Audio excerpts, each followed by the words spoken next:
Okay? Marami na silang nasabi about me, na napakinggan na ako na obsessed, na bully, na tawag ito, na associate na din ako with yung mga paratang nila on estafa and what you call this, and molester or and all of that. Okay, the mere fact that they insinuated may insinuation na nangyari doon sa pangalan ko, and then all of these mga allegations na allegedly patungkol sa ibang tao, pero the mere fact that nakakabit pa din ang pangalan ko on that sense, actually litigious yun eh. Pwede akong magdemanda, magsampa ng kaso for defamation kasi there are a number of people who are still messaging me, calling me a molester, calling me a estafador, and it all nag-ugat lahat yon doon sa isang post nila. Now, I am not yet moving on the legal part of stuff kasi I feel na hindi pa ako affected personally ng mga allegations na yun. Kasi alam ko, wala akong record, malinis ang record ko, wala akong kaso, walang nakasampang kaso sa akin. Okay? So, one of the things that was, that was advised sa akin was, be the bigger person. Be the person na would learn to just move on. Kasi this is not something na makakaangat ng value ko as a person. Okay? So, when me and Mark had the live stream regarding Miss Universe Philippines several days back. I think it's a week ago. One of the things na nangyari was we were talking about Yana Adwana, and I told for some weird reason nabanggit ko na she was, I cannot remember the conversation on that part. I think it was about being a strong competitor, and people defend her. Tapos biglang nag-interject si Mark saying na at the expense of. I was no longer actively thinking about that because in my head, in my heart, I felt that I've seen this as a potential thing that could happen since 2023. And for it to happen 2024, I think that premonition or that gut feel just proved me right pala, that kapag kinutuban ka na, pakinggan mo ang kutob mo, kaya matuto kang dumistansya. And that's what I did. Hindi ako naging active na participant doon sa mga sa mga issues niya. I never carried any inggit with her or with their accounts. They have huge number of followers. I was never about a huge number of followers. I only wanted na may nakikinig sa akin, may nakakaintindi sa mga sinasabi ko. It was never about a competition with her because I was not competing at all. This for me, again, as I said, is a passion project. So it was never about me having huge followers. Okay, it was never about me making money out of this thing. Pasalamat ako na monetized ang YouTube ko, that I'm earning from it. But that was never the goal. The goal for me was to provide value in the conversations that I have on my socials. That is why, if you look at my social media pages, whether it's Instagram or Facebook, very aesthetic yung latag ng mga posts that I have, because that is a way for me to honor my audience. Because pupunta sa page ko, gusto ko maganda yung nakikita nila, maayos yung maayos yung feed ko na nakikita nila, and that has always been at the forefront of my of what I do in terms of content creation. It was never about gusto kong dumami ang followers ko like Adam Henato or like those two girls. Okay, because of that, I was always nonchalant when it comes to yung mga issues, ganyan. I was always neutral sa mga issues ng mga kasama, mga kabaro ko sa industriya. I was never jealous of anybody else because I have my own career path when it comes to content creation. It was never about being the first in the scoop. It was never about having the exclusives. It was always about providing value in the conversations. So when I felt na may changes in the dynamics between me and those two girls, naramdaman ko na okay, matuto kang dumistansya bakla kasi ayaw mong pagbuntunan ka ng init ng ulo ng mga yan, because I've seen how they treated Adam and Ato, and I owe Adam a hug because lahat ng mga ginawa nila, I let it slide because I wanted to be neutral.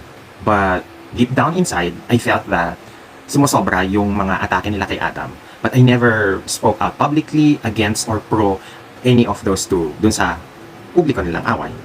And I was flabbergasted, surprised even that sila yung unang nang away sa akin. I never called them out kapag may mga beauty queens na nasasaktan because of their content at nagsusumbong sa akin. Because that is not my fight. That is their fight. All I do is pakinggan ko lahat ng mga hinaing ninyo and I want to be the avenue where you can vent out. Para pag nailabas nyo na sa sistema nyo, then you're in good moods again. So that has always been my stance on that. You can vent out all your frustrations and I will be the shock absorber. If you need a friend to say your piece, to vent out your frustrations, I am there. I will not there to to judge you. I am there to listen. I am never there to judge. So we listen, we don't judge. But when I think it's the other girl who posted yung sana binabayaran ka sa mga ginagawa mo, and lahat ng comments were saying my name na ito yung patutsada kay ganito sa akin. I felt that, saan nang galing to? Kasi I never attacked any of those two ng diretsahan, ng tawag ito,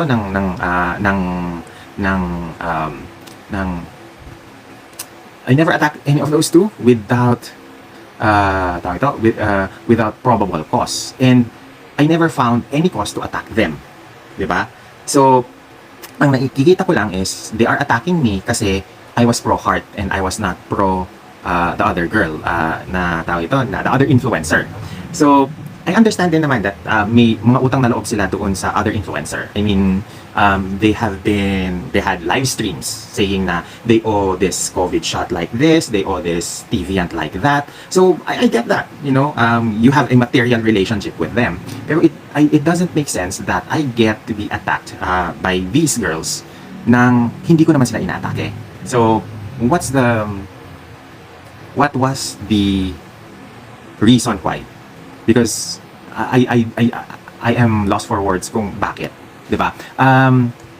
Bakit ako kinaaway? Ano yung ginawa kong masama sa inyo that triggered that first attack? Because as far as I know, I never brought into any conversation an attack on your character. I never attacked that you are asking for money, that you are only gonna in conversations, you made it clear that you're not gonna invest on a personality or on a pageant na hindi ka nakakuha ng return on your investment. So why are you attacking me, calling me bayaran if I don't sell my services? I don't train. I don't do consulting on pageantry kasi I have my day job for all of the financial needs that kailangan kong gawin para mabuhay. Okay? Great. So, in terms of financial stability, I have that. So, ano yung reason why you call me bayaran? So, that is where it all started.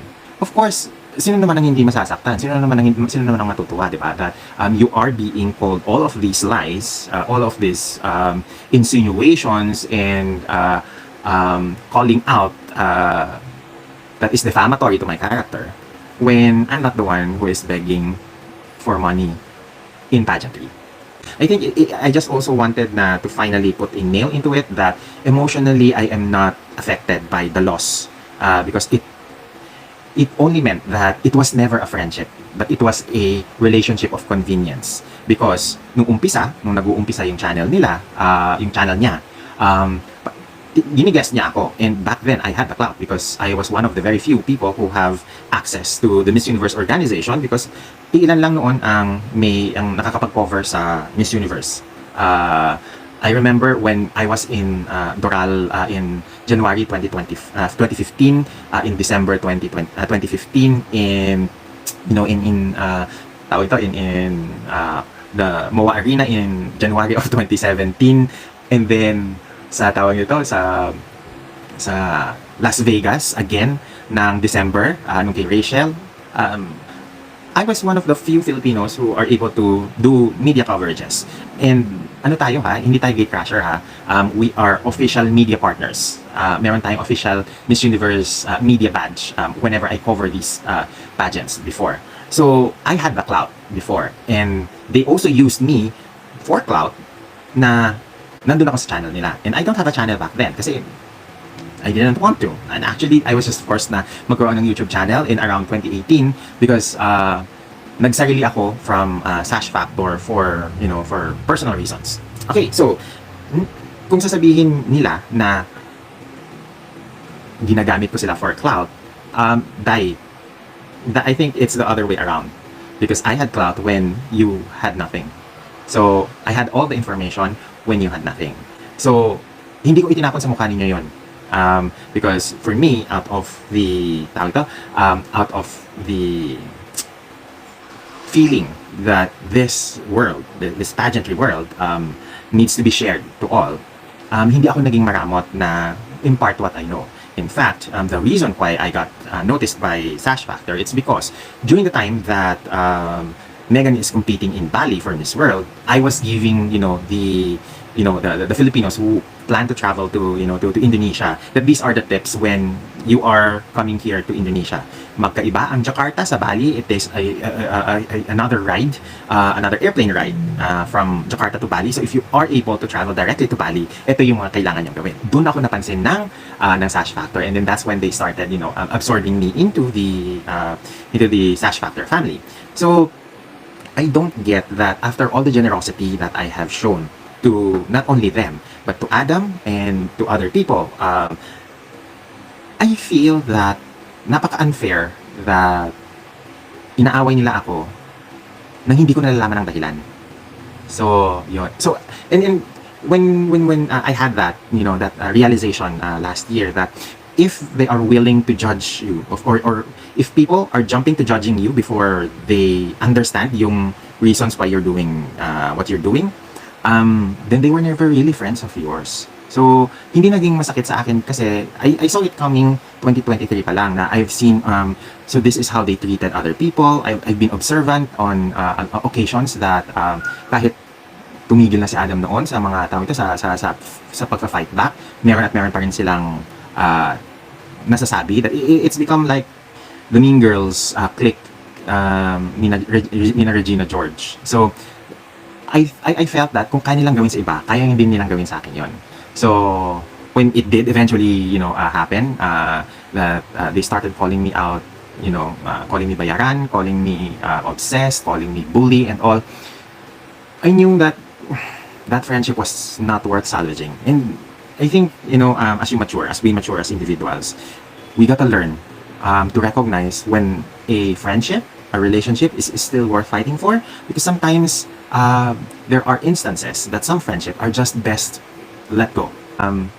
When nagkita kami sa Binibining Pilipinas, I came there, first. I was there earlier, and I've already talked with a lot of the media people there, and they were saying, kumusta? So how do you feel? Ganyan. And I was joking around saying, eto, mukhang hindi guilty.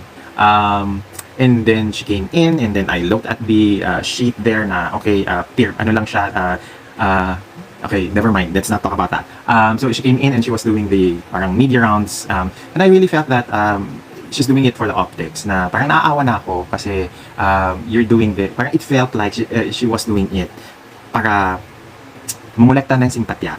And, my sympathies also went with her during that night, na parang may kailangan siyang patunayan, na she needed the optics that, people are supporting her.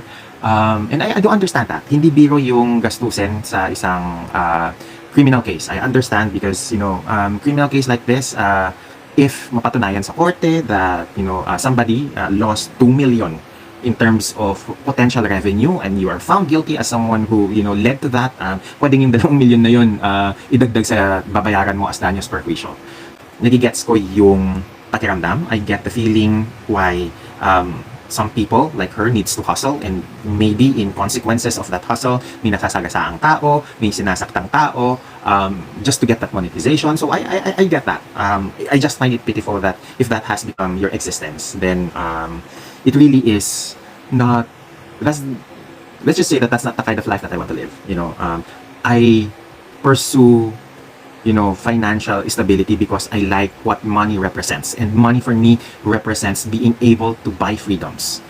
It is not my end all and be all. Okay? I do not beg for people to give me money. I prove my value by giving value. And if people recognize that, I feel that when people see the value in what you give, you are going to be rewarded one way or the other. And that is the reason why I think career-wise, I'm doing fine. I'm doing well.